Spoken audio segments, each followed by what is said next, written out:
Hello दोस्तों, मैं मुकेश स्वागत करता हूं आप सभी का हमारे YouTube चैनल एपीसी एकेडमी पे। तो दोस्तों, आज हम डिस्कस करने वाले हैं संविधान का भाग 1, जिसका नाम है संघ एवं उसका राज्य क्षेत्र। संविधान की बात करें तो संविधान में कुल 22 भाग हैं। उनमें से पहले भाग की बात करें तो उसका नाम है संघ एवं उसका राज्य क्षेत्र।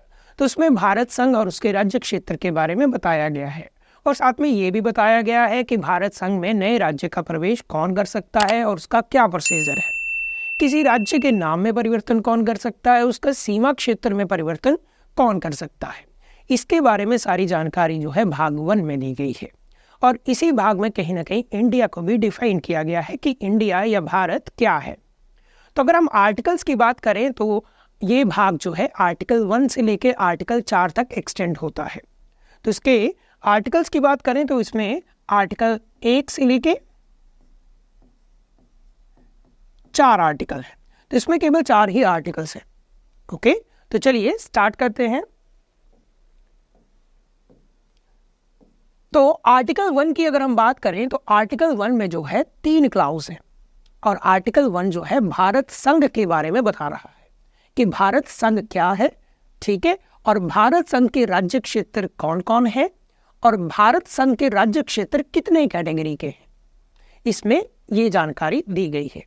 तो देखिए, आर्टिकल 1 के क्लाउज 1 की अगर हम बात करें तो इसमें कहा गया है कि भारत अर्थात इंडिया, ठीक है, यहाँ 2 नाम दिए गए हैं, भारत और इंडिया दोनों हैं। भारत अर्थात इंडिया राज्यों का एक संघ होगा। तो India shall be a union of the state. तो ये क्या है? यूनियन ऑफ द स्टेट है। अगर हम इस लाइन की बात करें, आर्टिकल 1 के क्लाउज 1 की बात करें तो ये बहुत बार एग्जाम में पूछा गया है कि भारत क्या है, आर्टिकल 1 के तहत भारत क्या है। तो आंसर क्या होगा? राज्यों का संघ है। तो इंडिया राज्यों का एक यूनियन है। ओके, अब अगर हम इसे फेडरेशन के साथ कंपेयर करें, अमेरिका के साथ कंपेयर करें, तो अमेरिका भी राज्यों का एक संघ है, परंतु वो फेडरेशन की फॉर्म में है। अब फेडरेशन और यूनियन में क्या अंतर है? तो यूनियन की बात करें तो यूनियन में जो स्टेट की पावर्स होती हैं वो एज कंपेयर टू यूनियन कम होती है, यानी यूनियन से कम उसे पावर होती है। जैसे कि इंडिया की बात करें तो हिमाचल स्टेट की जो पावर्स है यूनियन से कम है, यानी सेंट्रल गवर्नमेंट से कम है, सेंटर की लेजिस्लेचर से कम है। ठीक है, मेरी बात यह है कि अगर यूनियन है तो यूनियन से जो स्टेट है वो यूनियन से अलग नहीं हो सकते, वो यूनियन से अलग होने के लिए स्वतंत्र नहीं है। जबकि फेडरेशन में ये सुविधा रहती है कि आप यूनियन से कभी भी अलग हो सकते हैं, यानी स्टेट ये खुद डिसाइड कर सकता है कि वो यूनाइटेड स्टेट ऑफ अमेरिका में रहेगा कि वो स्वतंत्र देश बनेगा। तो ये सुविधा फेडरेशन में रहती है। तो इंडिया जो है वो क्या है? राज्यों का संघ है। आर्टिकल 1 के क्लाउज 1 में ये बताया गया है। अब क्लाउज 2 की अगर हम बात करें तो क्लाउज 2 में जो है ये बताया गया है कि राज्य और उसके राज्य क्षेत्र, या आप यूनियन टेरिटरी इसे कह सकते हैं, उसे पहली अनुसूची में स्पेसिफाइड किया गया है, यानी उसे पहली अनुसूची में उल्लेखित किया गया है। अगर आप जानना चाहते हैं कि भारत संघ के जो राज्य क्षेत्र है वो कौन कौन है, भारत के स्टेट कौन है और भारत के यूनियन टेरिटरी कौन है, तो इसके लिए आप शेड्यूल 1 पढ़ेंगे। देखिए, अगर हम शेड्यूल की बात करें तो जो चीज़ हम आर्टिकल्स में एक्सप्लेन नहीं कर पाए हैं, जो आर्टिकल में हिडन इन्फॉर्मेशन है, उसे हमने शेड्यूल में ऐड किया है। तो शेड्यूल की बात करें तो हमारे 12 शेड्यूल वर्तमान में संविधान में है और मूलतः जब संविधान बनाया गया था तो उस समय ये 8 हुआ करते थे। तो इसका जो पहला शेड्यूल है, संविधान का जो पहला शेड्यूल है, वो भारत संघ के राज्य और संघ शासित क्षेत्रों का उल्लेख करता है और यही बात जो है क्लाउज 2 में कही गई है। ओके, देन क्लाउज 3 की बात करें तो ये भारत संघ के राज्य क्षेत्र को कैटेगराइज करता है कि भारत संघ के कितने तरह के राज्य क्षेत्र होंगे। तो इसमें बताया गया है कि भारत संघ के 3 तरह के राज्य क्षेत्र होंगे। पहले बात करें तो इन्हें आप कहते हैं पूर्ण राज्य। ठीक है, पहले की बात करें तो इन्हें आप पूर्ण राज्य कह सकते हैं और करंटली कितने हैं? 28। तो करंटली भारत संघ के 28 पूर्ण राज्य हैं। ठीक है, नेक्स्ट वन जो होंगे वो होंगे यूनियन टेरिटरी, यूटी जिन्हें आप कहते हैं, संघ शासित क्षेत्र या फिर केंद्र शासित प्रदेश भी आप इन्हें कह सकते हैं। वर्तमान में इनकी संख्या 8 है। ठीक है। एंड थर्ड वन जो काफ़ी ज़रूरी है, ये ऐसे राज्य क्षेत्र हैं जो अर्जित किए जा सकते हैं, तो आप इन्हें अर्जित क्षेत्र भी कह सकते हैं। वर्तमान में भारत का कोई अर्जित क्षेत्र नहीं है। जैसे कि अगर हम शुरू की बात करें तो सिक्किम, गोवा, ये सारे राज्य पहले भारत के अर्जित क्षेत्र में आते थे। बाद में इन्हें टाइम टू टाइम जो है पूर्ण राज्य का स्टेटस भी दे दिया गया। तो आर्टिकल 1 जो है इसके बारे में बताता है। अब आर्टिकल 1 में जो ये राज्य क्षेत्र को कैटेगराइज किया गया है, तो मूलतः संविधान में ये व्यवस्था नहीं थी।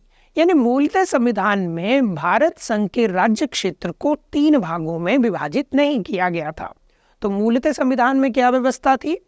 तो स्टार्टिंग में जब संविधान बनाया गया था तो संविधान में भारत संघ के राज्य क्षेत्र को 4 वर्गों में विभाजित किया गया था। तो भारत संघ के जो राज्य क्षेत्र थे उन्हें 4 वर्गों में विभाजित किया गया था, उन्हें 4 भागों में कैटेगराइज किया गया था। तो ये वर्ग कौन थे? ये वर्ग थे A, B, C और D। ठीक है। तो मूलतः संविधान बोले तो जब संविधान बनाया गया था, जब संविधान लागू हुआ, ठीक है, तो जब संविधान बना तो उस समय भारत संघ के राज्य क्षेत्र को भाषा के आधार पर ना बांटकर उनकी प्रशासनिक कुशलता के आधार पर 4 वर्गों में विभाजित किया गया था, और ये वर्ग थे A, B, C, D। ठीक है। परंतु हुआ क्या, बाद में क्या हुआ, मद्रास एक राज्य था जहाँ पे 2 तरह की भाषाएं बोली जाती थी, एक तमिल और एक तेलुगु। ठीक है। तो तमिल बोलने वाले जो थे वो संख्या में ज़्यादा थे, जिसके कारण तेलुगु भाषा वालों लोगों का शोषण होता था। तो वहाँ पे तेलुगु बोलने वालों ने आंदोलन किया कि उनके लिए अलग से एक राज्य का गठन किया जाए। तो वहाँ पे तेलुगु देशम की मांग उठी, जिसके लिए आंदोलन हुए। इन्हीं आंदोलन में एक व्यक्ति थे श्री रामलू पेट्टो।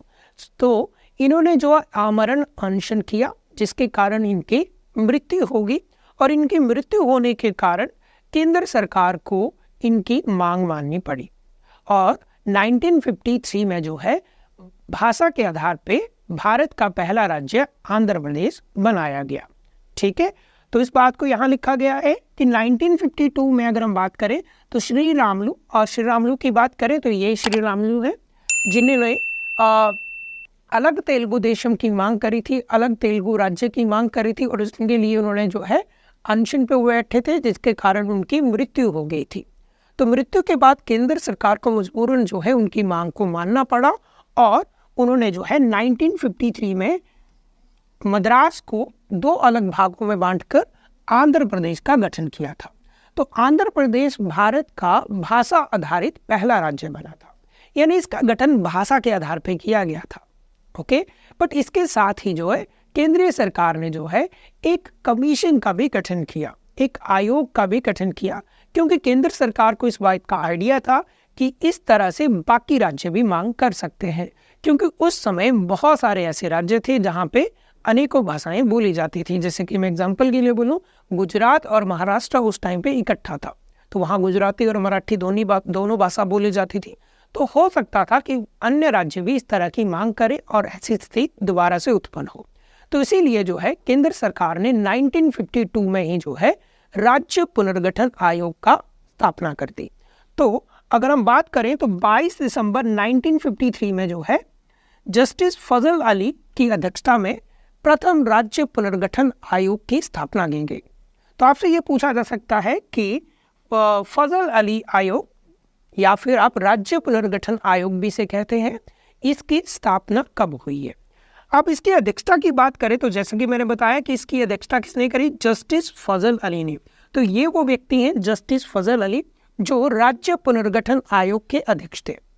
तो इनकी अध्यक्षता में एक जो है राज्य पुनर्गठन आयोग का स्थापना की गई, और इन्होंने अपनी रिपोर्ट 1956 में दी।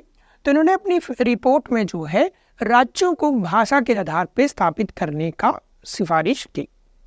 तो राज्य पुनर्गठन आयोग ने 1956 में अपनी रिपोर्ट सबमिट करी, और इन्होंने अपनी रिपोर्ट में राज्यों को भाषा के आधार पर स्थापित करने का सुझाव दिया। अब राज्य पुनर्गठन आयोग की सिफारिशों को लागू करने के लिए हमने संविधान में 7वां संविधान संशोधन किया।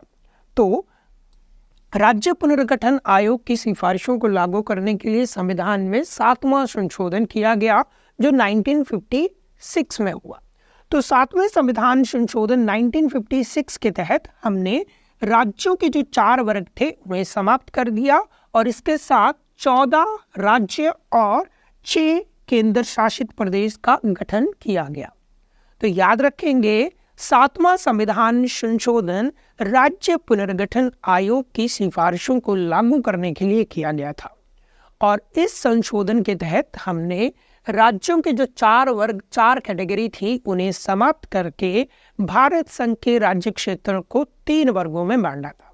अब ये 3 कौन कौन थे? एक पूर्ण राज्य, दूसरा केंद्र शासित प्रदेश और तीसरा अर्जित क्षेत्र।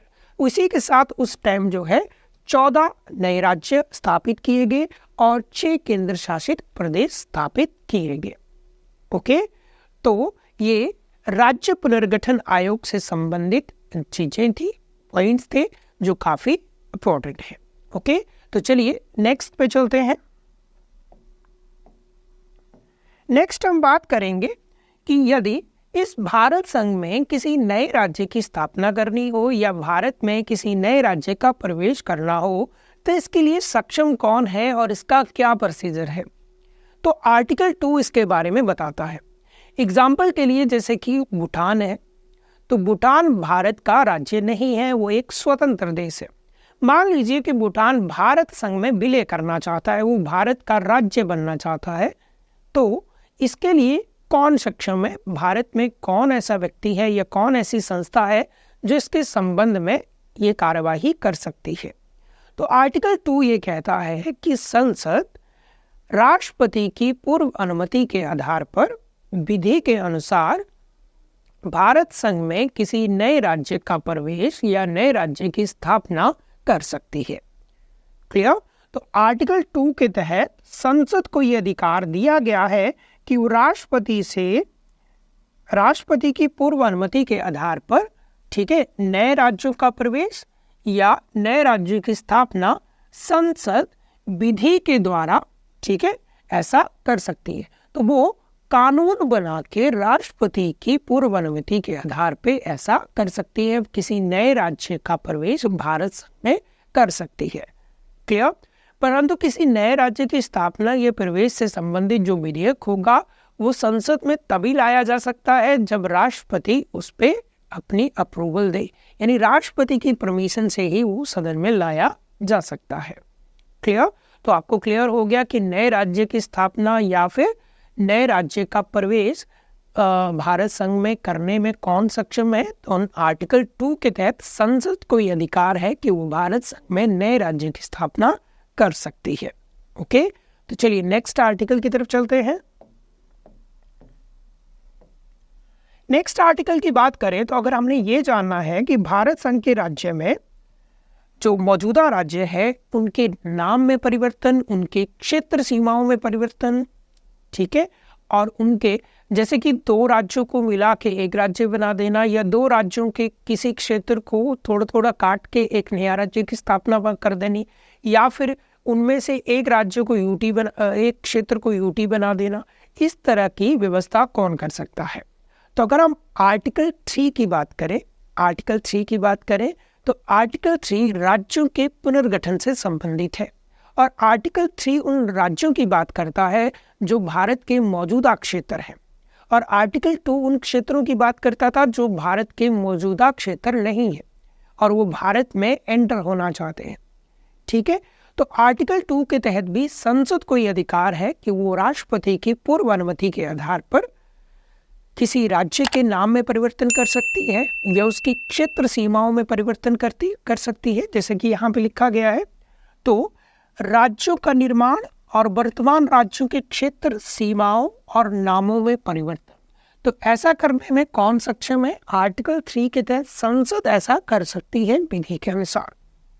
तो किसी राज्य में से उसके क्षेत्र को अलग कर देना या 2 से अधिक राज्यों को या राज्यों के भागों को मिलाकर नए राज्य का निर्माण करना, यानी दो राज्यों को मिला के एक राज्य का निर्माण कर देना, या फिर राज्यों के कुछ कुछ भागों को मिला के एक नए राज्य की स्थापना कर देना, ये अधिकार है।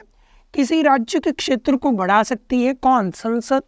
आर्टिकल 3 के तहत संसद को ये अधिकार है कि वो किसी राज्य के क्षेत्र को बढ़ा सकती है, यानी किसी दूसरे राज्य के क्षेत्र को निकाल के उसमें ऐड कर सकती है, किसी राज्य के क्षेत्र को घटा सकती है, किसी राज्य की सीमाओं में परिवर्तन कर सकती है, या किसी राज्य के नाम में परिवर्तन कर सकती है। और यहाँ से क्वेश्चन बहुत बार पूछा जाता है कि भारत संघ के मौजूदा राज्य के नाम में परिवर्तन करने में सक्षम कौन है? तो आर्टिकल 3 के तहत संसद को ये अधिकार है कि वो विधि के अनुसार किसी राज्य के क्षेत्र को बढ़ा सकती है, या उसके क्षेत्र को कम कर सकती है, या उसके नाम को परिवर्तन कर सकती है, या उसके क्षेत्र सीमाओं में परिवर्तन कर सकती है। अभी आपने जम्मू कश्मीर पुनर्गठन अधिनियम जरूर देखा होगा, जिसे संसद के द्वारा 2019 में पारित किया गया था। अब इस अधिनियम के तहत जो है जम्मू कश्मीर, जो कि एक पूर्ण राज्य हुआ करता था, उसे 2 भागों में विभाजित करके संघ शासित क्षेत्र का दर्जा दिया गया। तो उसकी क्षेत्र सीमाओं में भी परिवर्तन हुआ और उसका एक भाग अलग होके एक अलग केंद्र शासित प्रदेश बन गया। तो ऐसा करने में कौन सक्षम है? भारतीय संसद। तो ये आर्टिकल 3 बताता है। चलिए आप चलते हैं नेक्स्ट आर्टिकल 4। तो आर्टिकल 4 की बात करें तो आर्टिकल 4 में कहा गया है कि यदि आर्टिकल 2 और आर्टिकल 3 में भारतीय संसद कोई संशोधन कर रही है तो उसमें जो है आर्टिकल 368 की शर्तें लागू नहीं होंगी, और उसे आर्टिकल 368 के तहत जो है संविधान संशोधन नहीं माना जाएगा। अब यह आर्टिकल 368 क्या कहता है? तो आर्टिकल 368 की अगर हम बात करें तो आर्टिकल 368 संविधान संशोधन प्रक्रिया से संबंधित है। तो इसमें कहा गया है कि संसद संविधान में संशोधन कर सकती है। अब संविधान में संशोधन करने की क्या प्रक्रिया है, यह आर्टिकल 368 में बताई गई है। तो इसके लिए कहा गया है कि संसद के दोनों सदनों में वो संशोधन विधेयक जो है 2/3 बहुमत से पारित होना चाहिए। अब ये जो 2/3 बहुमत है इसे विशेष बहुमत भी कहते हैं, यानी संविधान में संशोधन करने के लिए संसद को विशेष बहुमत की आवश्यकता होती है। जबकि आर्टिकल 4 ये कहता है कि यदि संसद जो है आर्टिकल 2 यानी किसी नए राज्य का प्रवेश या गठन से संबंधित कोई काम कर रही है या उसमें कोई संशोधन कर रही है आर्टिकल 2 में, या फिर आर्टिकल 3 में किसी नए राज्य का निर्माण या सीमाओं क्षेत्रों में कोई परिवर्तन कर रही है, या आर्टिकल 3 में कोई अमेंडमेंट कर रही है, तो उसे आर्टिकल 368 के तहत संविधान संशोधन नहीं माना जाएगा, और इस संशोधन के लिए विशेष बहुमत की आवश्यकता नहीं होगी, एक साधारण बहुमत की ही आवश्यकता होगी। और साधारण बहुमत होता है 50% से एक ज़्यादा, यानी इसके लिए 50% बहुमत की आवश्यकता रहेगी, विशेष बहुमत की आवश्यकता इसके लिए नहीं होगी। इसमें आर्टिकल 368 की जो शर्त है वो लागू नहीं होगी। ओके, तो ये था आर्टिकल 4, और इसी के साथ हमारा ये लेक्चर जो है कंप्लीट हो गया। आई होप आपको ये वीडियो अच्छा लगे हो। अगर ये वीडियो आपको अच्छा लगे तो इस वीडियो को लाइक और शेयर जरूर करें और हमारे चैनल को सब्सक्राइब करें। आज के लिए बस इतना ही, बाकी हम नेक्स्ट वीडियो में मिलते हैं। Thank you.